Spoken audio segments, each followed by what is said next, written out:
Di kota Cianjur. Kini ia mengaku menjalani pekerjaan apa saja yang penting halal. Masa lalunya yang kelam di dunia kriminal telah membuatnya bertobat. Ia kini justru memiliki sejumlah usaha yang terbilang cukup sukses.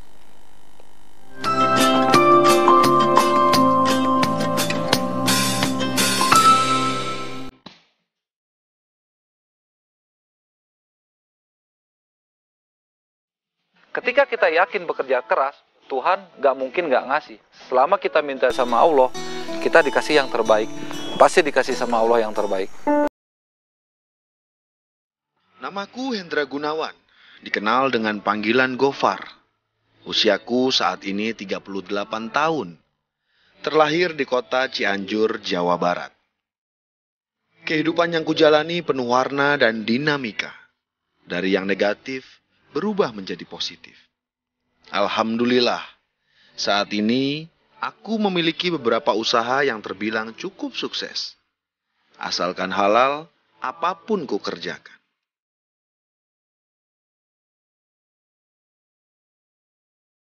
Selama itu halal, saya kerjakan. Keluar pagi, pulang pagi lagi, itu saya kerjakan. Dan memang dalam diri saya sekarang, saya kalau pengen dapat uang, saya harus kerja. Itu yang ada dalam benak saya itu memang seperti itu. Kita harus kerja nih. Kalau pengen makan, kita harus kerja. Kalau kita pengen bertahan hidup, kita harus kerja. Aku pernah terjerumus di dunia kriminal, selalu bermusuhan dengan pihak kepolisian. Dari tahun 1996 hingga 2004, masuk penjara sudah menjadi langgananku. Hingga akhirnya di tahun 2006, kuputuskan pensiun dari dunia kriminal. Tadinya hidup dalam hal-hal yang negatif, sekarang bergeser ke arah yang positif. Tentu ini akan saya dukung. Perubahan yang dari negatif ke positif akan saya dukung sepenuhnya. Karena dukungan ini tentu sangat diperlukan. Orang memerlukan orang-orang yang mendukung dalam hidupnya untuk dia memilih perubahan dalam hidup itu sendiri. Selepas dari dunia kriminal, aku menjalani beragam profesi, hingga akhirnya terjun ke dunia seni. Bakat kreatifku terasah, aku terampil dalam membuat beragam kerajinan kayu di bengkel seniku. Bermacam kerajinan kubuat termasuk dipan kayu, meja, kursi, dan banyak ukiran lainnya. Saya udah ada perjanjian, oke, coba hasilnya kamu cuma dapat 2,5% dari usaha apapun. Dari mebel, dari gas, dari hasil apapun yang kamu kelola, kamu cuma dapat 2,5%. Sisanya 97,5 tolong kamu bagikan sama orang yang perlu. Contohnya anak yatim, panti jompo, pokoknya orang yang membutuhkan. Dan untuk kembali ke masyarakat sekaligus pertaubatanku, banyak cara kulakukan.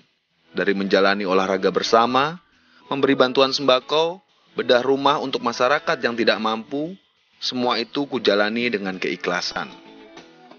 Selain menjadi entrepreneur, aku pun mengabdikan diri untuk menjadi kepala armada bersih-bersih rumah ibadah. Saya nangis, saya coba, ya Allah, tolonglah kasih jalan buat saya, buat ngehidupin anak istri saya yang di jalan yang benar. Nggak tahu itu mau amal atau ibadah, itu antara hablum minallah urusan saya sama Tuhan. Yang penting saya ngelakuin tugas itu aja.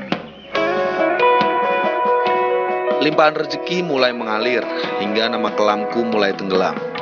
Ku bersyukur kepada Sang Ilahi yang memberikan sosok istri yang selalu mendukungku. Istri yang tak pernah peduli dengan masa laluku. Kami bersama-sama saling mendukung untuk mengembangkan usaha yang halal. Yang dibawa mati itu cuma 2, amal baik, amal buruk. Benar-benar saya harus berubah. Dan akhirnya saya merintis sama istri yang kedua saya ini, bikin home industry, perusahaan-perusahaan kecil. Sosok Bang Gopar buat saya menjadi suami yang baik, tanggung jawab buat keluarga, masyarakat, dan orang di sekitarnya. Hidup adalah kesusahan yang harus diatasi, tragedi yang harus dialami, dan tugas yang harus dilaksanakan. Kala kita dalam keadaan lapang, maka ketahuilah bahwa kehidupan merupakan kesempatan yang harus dipakai. Jangan pernah lalai untuk menggunakannya. Allah sangat adil banget gitu. Apa yang saya dapat, apa yang saya perbuat bermanfaat bagi masyarakat, bagi orang tua, bagi siapapun yang membutuhkan gitu.